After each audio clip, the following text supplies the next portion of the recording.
ठीक, मैं स्टार्ट करूँ।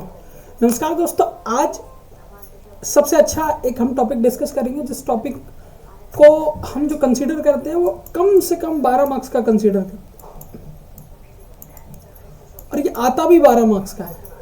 ठीक है, यानी ऐसा समझिए कि 3 क्वेश्चन आते हैं और तीनों क्वेश्चन 4-4 मार्क्स के होते हैं, तो टोटल 12 मार्क्स का होता है। जी हाँ, हम आज डिस्कस करने वाले केस बेस्ड क्वेश्चन। जितने भी केस बेस्ड क्वेश्चन आते हैं उन सारे क्वेश्चंस को डिस्कस करेंगे। वो क्वेश्चन इस तरीके से बने हुए होते हैं। आज हम उन्हीं क्वेश्चंस को डिस्कस करने वाले हैं ताकि आप जब भी एग्जाम में जाएं तो उन केस बेस्ड क्वेश्चन को जरूर सॉल्व करें। और ये क्वेश्चन 12 मार्क्स के होते हैं, यानी पूरी एग्जाम का जो सबसे ज्यादा कंसाइज टॉपिक होता है या कंसाइज क्वेश्चंस होते हैं वो यही 3 क्वेश्चंस होते हैं जो 4-4 मार्क्स के, टोटल 12 मार्क्स के क्वेश्चन होते हैं। इतना ज़्यादा इजी टॉपिक होता है, बस कॉमन सेंस का यूज़ करना है, जो सेक्शन ई में आता है। ठीक है, आपके सेक्शन ई में आते हैं, ये 12 मार्क्स के होते हैं। तो हम इस कंप्लीट वीडियो में ये सीखेंगे कि इनमें से 12 मार्क्स किस तरीके से स्कोर किया जाए। तो ठीक है, चलिए स्टार्ट करते हैं। सबसे पहला आप ये याद रखिए, कंसाइज टॉपिक होता है। सीबीएसई ने जो स्टार्ट किया है वो 2023 से स्टार्ट किया है। 23 से लगातार ये पूछे जा रहे हैं।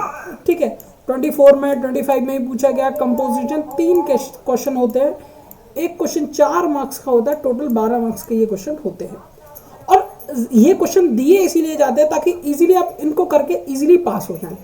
ठीक है, इजीली इनको करके पास हो जाए, इसलिए इनका वेटेज सेक्शन ई में रखा गया। और ये नंबर ऐसे होते हैं कि बहुत कम गलत होने के तो क्वेश्चन आपका पास डेफिनेटली पक्का। यही इस तरीके से करें, टारगेट एरर हो 0। ठीक, टारगेट एरर हो 0 हम करें ताकि हमें टोटल 12 मार्क्स मिल जाए। ठीक है, तो इसको करने के लिए क्या करना पड़ेगा वो आप देख लीजिए। पहले हम कुछ एग्जांपल ले लेते हैं। ठीक है, ये जो क्वेश्चन मैं डिस्कस कर रहा हूँ अभी हिस्ट्री क्वेश्चन। ठीक है, हिस्ट्री के टॉपिक से ये 2024 में पूछा गया था। ठीक है, आप इसको देख लीजिए, ये क्वेश्चन है।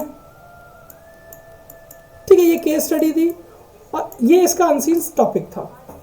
अनसीन एक्चुअली में सीन टॉपिक होता है। हम बोलते हैं अनसीन, ये पैसेज को सॉल्व करना है।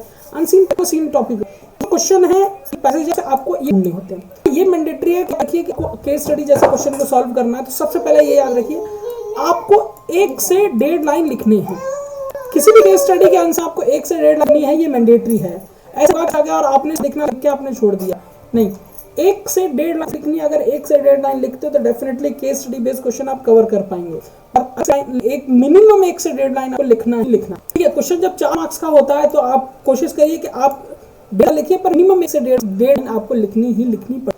ठीक है, तो ये पहला पॉइंट ये कि आप ये याद रखिए 1 से 1.5 लाइन अपनी। दूसरा, क्वेश्चन को रीड करने के बाद आंसर है। क्वेश्चन में जो वर्ड यूज किए गए, जैसे यहाँ क्वेश्चन वी हैव ड्रेसेस, तो ये जो टर्म इस क्वेश्चन में यूज, कोशिश की ऐसे ही टर्म जिस आंसर में जिस में, जैसे मान लीजिए यहाँ तक वो आपके क्वेश्चंस यूज किए गए, तो इतने ही पर आपको आपकी कॉपी में लिखना है ताकि आपके गलती होने के चांसेस बिल्कुल कम हो। लिखा है ना, the reality these passage are directly extract from your textbook if you are syllabus you have already seen this cases. Textbook से आते ऑलरेडी हम सब जानते हैं। अगर आपने कवर कर रखा तो डेफिनेटली आपको ये आ जाए, और नहीं आता तो करने का तरीका मैं आपके साथ डिस्कस कर ही रहा हूँ। याद रखिए 1 से 1.5 लाइन आपको मिनिमम लिखना है। कोशिश ये करनी है क्वेश्चन में जो चॉइस ऑफ जो वर्ड यूज किया गया वही वर्ड आप आंसर में ढूंढ के लिखें।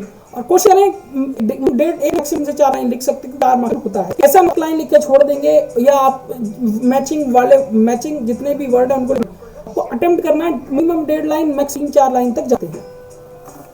ठीक है, रोलेट एक्ट से क्वेश्चन आया है गवर्नमेंट का, पावर रिफॉर्म्स का। ठीक है, अब ये देख लीजिए, सेम मैंने इस तरीके से दिया है। ठीक है, जैसे यहां देखिए हमने इस एक्ट की बात की है। ठीक है, ये एक्ट की बात की है। अब यहां आप देख सकते हैं जब क्वेश्चन स्टार्ट है, क्वेश्चन स्टार्ट में ही इस एक्ट के बारे में दिया गया है। अगर मैं इस क्वेश्चन को यहां से अगर यहां तक लिखता हूं, काउंसिल तक, काउंसिल तो हो गया, मैं काउंसिल से अगर मैं करता हूं तो डेफिनेटली मेरा करेक्ट जाने वाला है। 3 पैसेज में कवर करनी होती। पहला आप लॉजिक कवर करिए, दूसरा सिर्फ अपना कॉमन सेंस इस्तेमाल करिए। लॉजिक और कॉमन सेंस इस्तेमाल करते हैं तो आपका टारगेट जो होगा, टारगेट रेट होगा 100% होगा, इनकरेक्ट रेशियो आपका डेफिनेटली 0 होने वाला है। जैसा ऑब्जर्वेशन में लिखा है, the exam lift the first full paragraph, ठीक है, तो ये डेफिनेटली कवर होने वाला है। ठीक है, हम सेकंड क्वेश्चन अगले उस पर पढ़ते हैं। तो ये एक और मैंने आपको जियोग्राफी और इकोनॉमिक्स के एग्जांपल लेके दिखाया है, ये हमारे केस स्टडी है, ये इसको भी कर सकते हैं। पैटर्न आइडेंटिफाई करने के लिए मैं बार बार आपको एग्जांपल्स दिखा रहा हूँ। पहले मैंने हिस्ट्री का, फिर आपको जियोग्राफी और इकोनॉमिक्स का दिखाया।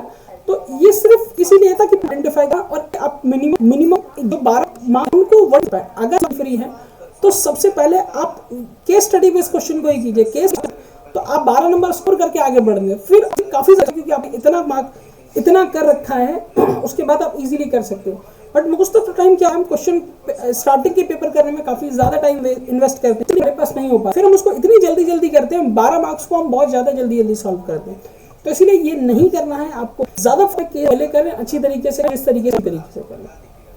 ठीक है, पैटर्न क्या है, pattern strategy, logic, game. Open होता है, सिर्फ आपको आपके दिमाग का यूज करना है, दिमाग को यूज करके और थोड़ा सा use common sense, presence of mind से कॉमन सेंस और प्रेजेंस ऑफ माइंड अगर आप यूज करते हो तो डेफिनेटली इसमें जो तीनों क्वेश्चन को आप करेक्ट कर सकते हैं। ठीक है, इन तीनों क्वेश्चंस को आप करेक्ट कर सकते हैं। थोड़ा सा दिमाग लगाइए, क्वेश्चन को रीड करिए, ठीक है, प्राइम ब्रेन को इस्तेमाल करिए और पैसेज को रीड करिए, और रीड करने के बाद आप सारा आंसर निकाल सकते हैं इजीली। ये काफी है। दो तरीके, पहला तरीका ये कि आपको मिनिमम 1.5 लाइन लिखना है, मैक्सिमम आप 2 से 3 तक जा सकते हैं। ठीक है, स्टार्ट करिए, वो वर्ड ज्यादा इस्तेमाल करिए जो वर्ड आपको क्वेश्चंस में पूछे गए हैं और वो आंसर में मिलते हैं। ठीक है, ये दोनों चीज आप याद रखिए और कोशिश करिए कि बेस्ड क्वेश्चन आप पहले करें। इसके लिए मैंने आपको 3 तरह की केस स्टडी एग्जांपल बताएं, एक हिस्ट्री से था, एक इकोनॉमिक्स से था, एक जियोग्राफी से था। सभी कुछ चाहते हैं कि केस स्टडी बेस्ड, क्योंकि मैथ में क्वेश्चन थोड़ा डिफरेंट होता है, अगर थ्योरेटिकल होते हैं तो उनको भी आप इस तरीके से एग्जांपल के तौर पे अगर केस स्टडी में कोई फार्मूला यूज नहीं कर पाए, सिर्फ आपको थ्योरी में ही आंसर पूछा है, तो ये सेम स्ट्रेटजी बताइए, उस स्ट्रेटजी का आप एग्जांपल थ्योरी में कर सकते हैं। ठीक है, और ये जो है वो आपके मिनिमम देखिए, टोटल मैंने तीन क्वेश्चन होते हैं, 4 मार्क्स के होते हैं, टोटल 12 मार्क्स हो गए। अगर आप मैथ में भी इस अप्रोच को फॉलो करते हो तो 3 में से डेफिनेटली आप 2 क्वेश्चन वहां भी सॉल्व कर सकते हो।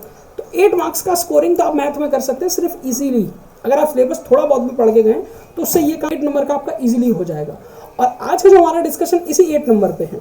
ठीक है, बाकी आप देख लीजिए, किसी भी तरह का अगर आपने तो फिलहाल याद रखिएगा, ये क्वेश्चन जो केस स्टडी बेस्ड क्वेश्चन है, जिनको आप प्राइमरी स्टेज पे गए और साथ ही साथ ये केस क्वेश्चन और उनमें बेस प्रैक्टिस, आपके 12 नंबर कहीं भी नहीं जाने वाले हैं।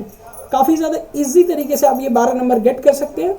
बाकी वीडियो कैसा लगा आप कमेंट सेक्शन में जरूर बताइएगा। ठीक है, पानी नहीं होना है, सब जितना लिया उतना ही पढ़ना है, कोई नया टॉपिक नहीं पढ़ना है, सिर्फ आप पुराने टॉपिक का रिवीजन करिए जो आप पढ़ चुके हैं। ठीक है।